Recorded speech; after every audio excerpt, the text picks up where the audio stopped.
আমাদের গল্পটা শুরু হচ্ছে প্রাচীন ইথিওপিয়ার এক পাহাড়ি এলাকায়, প্রায় নবম শতাব্দীর দিকে। ভাবুন তো, সেখানে ছাগল ডাকছে। হ্যাঁ, ছাগল। শোনা যায় কালডি নামের এক রাখাল দেখলো যে তার ছাগলগুলো একটি গাছের লাল রঙের ফল খেয়ে খুব চনমনে হয়ে গেছে আর লাফালাফি করছে।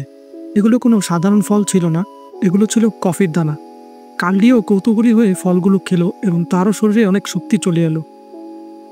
সে এই নতুন ফলের কথা কাছের এক মঠের প্রধানকে জানালো। সেই মঠের প্রধান প্রথমে বিশ্বাস করলেন না, এমনকি ফলগুলো আগুনে ফেলে দিলেন। কিন্তু আগুন থেকে আসা সুন্দর গন্ধে তিনি মুগ্ধ হয়ে গেলেন। পোড়া দানাগুলো আগুন থেকে বের করে গুঁড়ো করা হলো, তারপর গরম পানিতে মেশানো হলো। এভাবেই তৈরি হলো পৃথিবীর প্রথম কফি। মঠের প্রধান দেখলেন যে এই নতুন পানীয়টি তাকে প্রার্থনার সময় সজাগ থাকতে সাহায্য করে। ঘুম তাড়ানোর জন্য এটি ছিল ঈশ্বরের আশীর্বাদের মতো। মঠের এই সাধারণ শুরু থেকে কফি ধীরে ধীরে সব জায়গায় ছড়িয়ে পড়তে লাগলো। এটি শুধু শরীরে শক্তি বাড়ানোর জন্যই ছিল না, এটি মনকে স্থির করতেও সাহায্য করত। ইয়েমেনের সুফি সাধকরা তাদের প্রার্থনার সময় এই পানি ব্যবহার করতে শুরু করলেন। এরপর এটি আরব দেশগুলোতে ছড়িয়ে পড়ল, যেখানে লোকেরা তখন এটা আনন্দের জন্য নয়, বরং কাজের সুবিধার জন্য পান করত। মনে করা হয় কফি শব্দটা আরবি কাহওয়া শব্দ থেকে এসেছে, যার মানে ছিল এক ধরনের মদ। পরে এই নতুন পানীয়টির নামও এটা হয়ে যায়। ইয়েমেনের মুখাবন্দর কফি ব্যবসার জন্য খুব বিখ্যাত হয়ে ওঠে।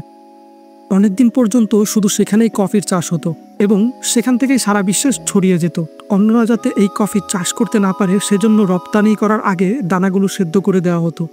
এতেই বোঝা যায় যে কফি কতটা দামি ছিল।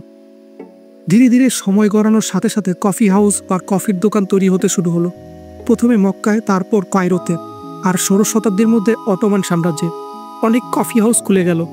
এগুলো শুধু কফি পান করার জায়গা ছিল না, এগুলো ছিল মানুষের আড্ডা দেওয়ার, গল্প করার আর নতুন কিছু শেখার জায়গা। সেখানে সবাই মিলে কথা বলতো, কবিতা শুনতো, এমনকি দেশের রাজনীতি নিয়েও আলোচনা করত। এই জায়গাগুলোকে জ্ঞানীদের পাঠশালা বলা হতো, যেখানে কফির মতোই সহজে নতুন নতুন ভাবনা উঠে আসতো। তাজা কফির গল্পটা রাতের বেলা সরু রাস্তা দিয়ে ভেসে আসছে। ভেতর থেকে মানুষের হালকা কথাবার্তা আর ছোট কাপের টুংটাং শব্দ শোনা যাচ্ছে। এভাবেই একটা লম্বা গল্পের শান্ত শুরু হলো।